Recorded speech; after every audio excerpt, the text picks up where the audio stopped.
I am Katja Tiisala and a PhD researcher in practical philosophy at the University of Helsinki. And it's been inspiring to join this conference, and thanks for the possibility to present my work here, and thanks for the organizers. And so I present today my preliminary work in progress regarding environmental concern for sentient beings and their life worlds.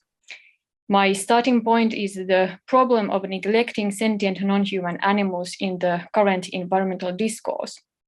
I propose a two-way response to this problem. As an ethical remedy, I summarize a sentiocentric approach to environmental issues. As an ontological remedy, I suggest interpreting an environment as a life world of a sentient being. I combine these remedies to what I call the lifeworld approach to environmental issues. This approach focuses on protecting sentient beings' life worlds through environmental action. I also expose the advantages of this approach and illustrate it through two examples. So, a problem. In the current environmental discourse, there is an agreement that environmental issues matter for the sake of human welfare. Sometimes humans support environmental action also through claims that species and ecosystems have intrinsic value. However, sentient non-human animals are invisible in the discourse of sustainability. An evident example of this is how insufficiently the IPCC analyzes the impacts of climate change on non-human animal individuals. Thus, we have an environmental paradigm that forgets the non-human animal victims of environmental harm, which is problematic. So, an ethical remedy, sentiocentric environmental ethics. A moral standing settles to which beings there should be direct environmental concern. In moral philosophy, moral standing is the concept that means that a being matters morally for their own sake. There are direct duties owed to a being if and only if the being has moral standing. Having moral standing means, hence, that a being's interests should be considered in moral decisions. And sentiocentrism is a view of moral standing according to which all and only sentient beings have moral standing. So sentience is the sufficient and necessary criterion for moral standing in sentiocentrism. In animal ethics, sentience means basically that the being can feel pleasure and pain. This entails that the being has a subjective phenomenal consciousness with affective states that are to various degrees good or bad for the being. I understand sentience, therefore, as affective individuality. Phenomenal consciousness refers to the felt subjective quality of conscious experience, that is, to how the subject has awareness of the world and themselves through experiences. There is thus something it is like to be a phenomenally conscious creature. There is clear evidence that all vertebrates and certain invertebrates are sentient. But for the sake of caution, it makes sense to consider any animal with a nervous system as sentient. And I argue that sentiocentrism is the best justified view of moral standing and that environmental ethics should be sentiocentric, as Joel McClellan has argued also previously, for example. Sentiocentric environmental ethics implies that environmental harms matter for the sake of all sentient beings to whom there are direct duties. On the other hand, there are only indirect duties regarding non-sentient entities such as ecosystems. That these duties are indirect means that they are in the end owed to sentient beings. So the state of ecosystems is important, but only for the sake of sentient individuals. This conclusion ensues from arguments that I can only summarize very briefly here. But all sentient beings and no other beings have an experiential welfare and a viewpoint. And having an experiential welfare makes a being vulnerable to harm. Only beings with an experiential welfare have interests and can be harmed or benefited literally.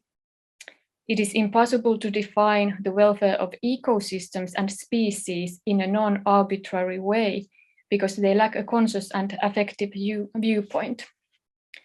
Duties not to harm and to benefit that we recognize among sentient humans extend to each sentient non-human based on relevant similarity.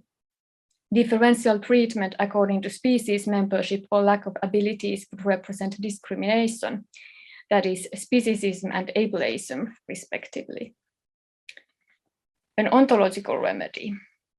Now I want to examine how interpretations of the concept of environment influence the visibility of sentient beings in the environmental discourse.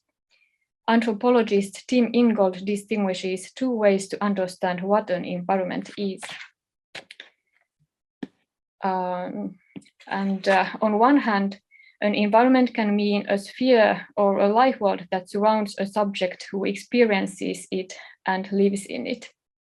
On the other hand, an environment can mean the globe that is perceived from the outside. The latter interpretation, that is, the global outlook, is a rather new idea, but nowadays in a dominant position in the environmental discourse. Ingold also remarks that these alternative outlooks differ qualitatively, so the issue is not about local versus global geographical scale. David Cooper argues similarly that environmentalists tend to focus on nature as a whole and forget environments in the older meaning of the concept. In Cooper's analysis, the older concept of environment regards a familiar environment that the subject knows through active, practical engagement and that carries a set of meanings for the subject. Environment is hence like a neighborhood where a being is at home. Cooper argues that a part of the atrocity in, for example, imprisoning animals in laboratories is that these practices deprive the animals from having their own environments. The animals who cannot lead their own activities cannot connect to an environment through intentional actions, and thus they lack an environment in the older sense of the concept. So an individual can have or lack an environment according to Cooper. A significant theory of environment is presented by Jacob von Uexküll, according to whom each sentient animal has a perceptual life world or environment, Umwelt, in which they live and act. The perceived environment, Umwelt, is like a bubble around an animal and consists of what the animal can perceive. Uexküll emphasizes that different animals perceive the world differently, albeit his analysis concentrates on species-specific life worlds according to the common interpretation.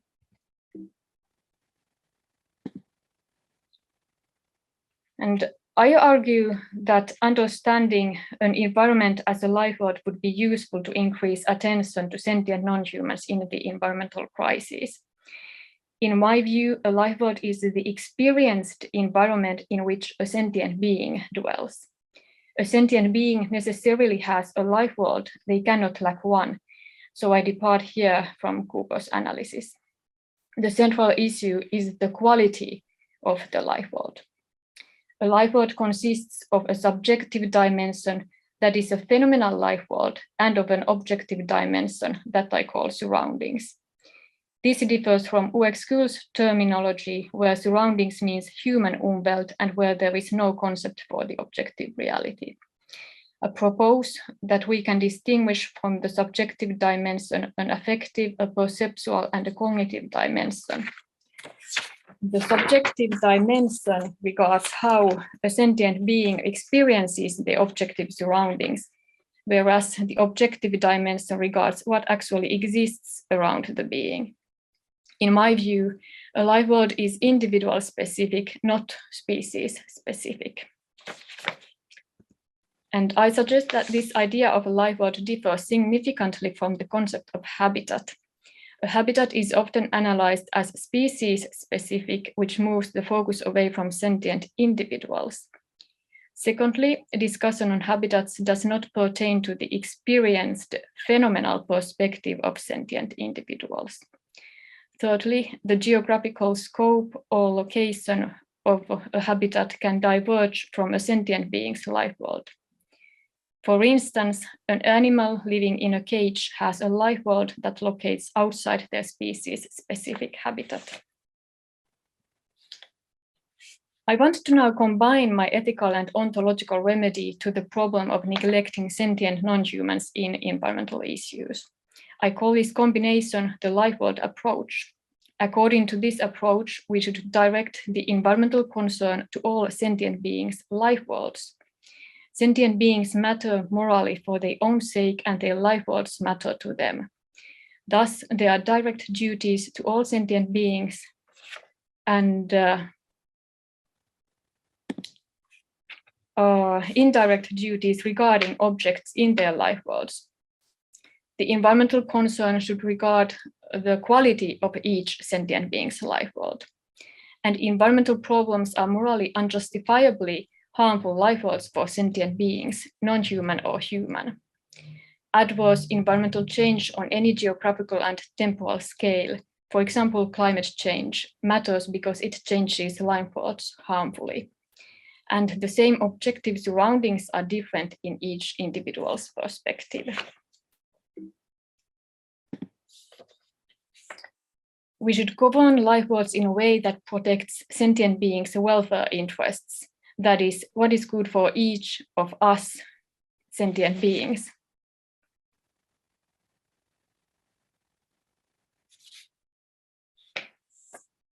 As parts of welfare, life worlds should enable enjoyment and preference satisfaction in a way that is congruent with fulfilling an individual's needs. I build here on animal rightist Tom Reagan's thinking. He writes, to the extent that animals live in an environment that provides opportunities for the satisfaction of those preferences correlated with their needs, to that extent they are benefited. To be situated in such an environment, in other words, is a welfare interest of these animals. I argue that the life world approach has important advantages. Firstly, the ontology of life worlds is convergent with sentiocentrism, that is the most plausible account of moral standing. Only sentient beings have phenomenal worlds, so only they can have a life world. By focusing on beings who have a life world, we focus on sentient beings. Secondly, the life world approach overcomes problematic dichotomies such as the culture-nature dichotomy and the human-animal dichotomy. Anyone's life world matters irrespective of species or location. A sentient being has equally a life world in a laboratory, a city, or in a nature reserve. Thirdly, the approach recognizes diversity between individuals' perspectives. Life worlds can overlap, but the subjective life world of each individual is in some respects unique. At least biological, psychological, social, cultural, ecological, and biographical factors make the same surroundings different for various sentient beings. For example, some use echolocation in their life worlds, some do not. Fourthly, the life world approach focuses on sentient individuals as feeling and conscious subjects. This acts as a counterforce against the cognitive distortions of objectification, de-individualization, and dichotomization that are psychological defenses.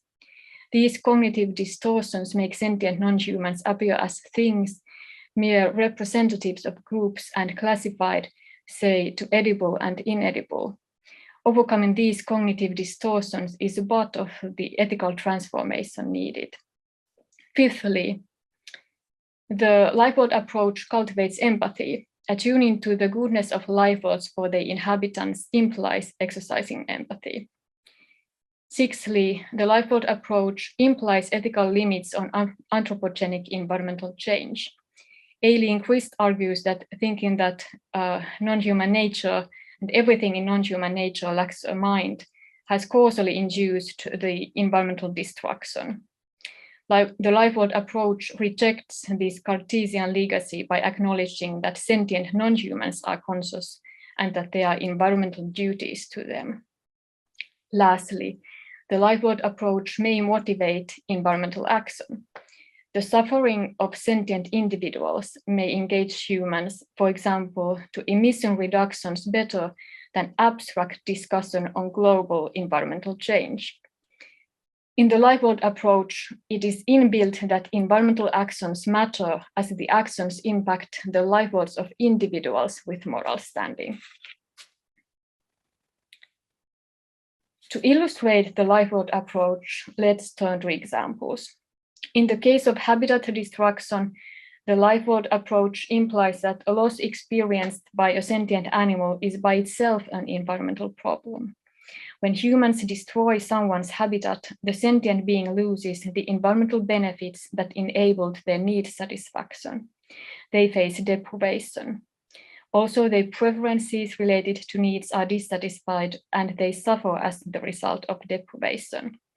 However, they may also suffer due to feelings like fear resulting from environmental change. Thus, we should approach the case also by asking how the sentient beings feel of the loss, how they perceive the change in surroundings, and how they understand the loss through their beliefs. We should analyze habitat destruction as lifeworld destruction, that is an issue of justice. In the case of factory farms, sentient beings live in the lifeworld of deprivation.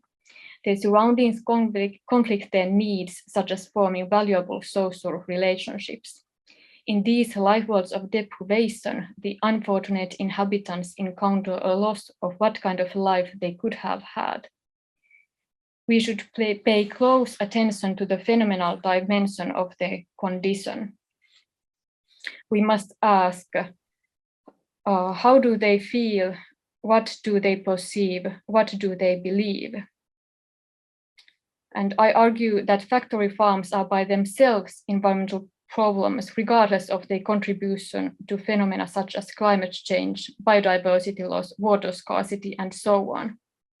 Imprisoning someone without a plausible ethical justification to an environment that contradicts their welfare interests is by itself an environmental problem.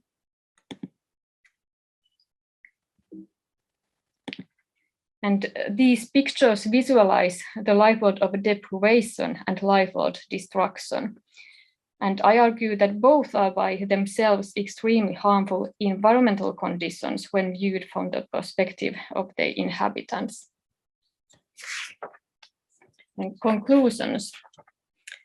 The dominant environmental discourse and paradigm neglect sentient non-humans.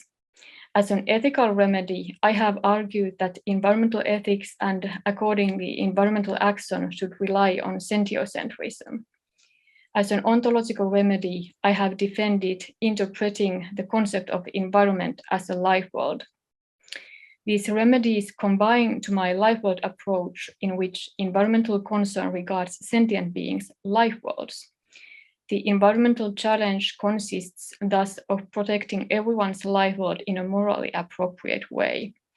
The environmental crisis becomes an interpersonal issue of justice where ethical duties are owed to all sentient beings, non-human and human, dwelling in their unique life worlds.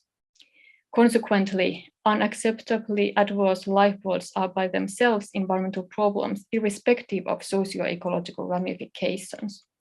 For example, factory farms and habitat destruction are equally environmental issues that matter urgently for the victims. So, thank you for your kind attention, and here are my references, and I'm happy to answer all questions, comments, and also criticisms. Thank you very much.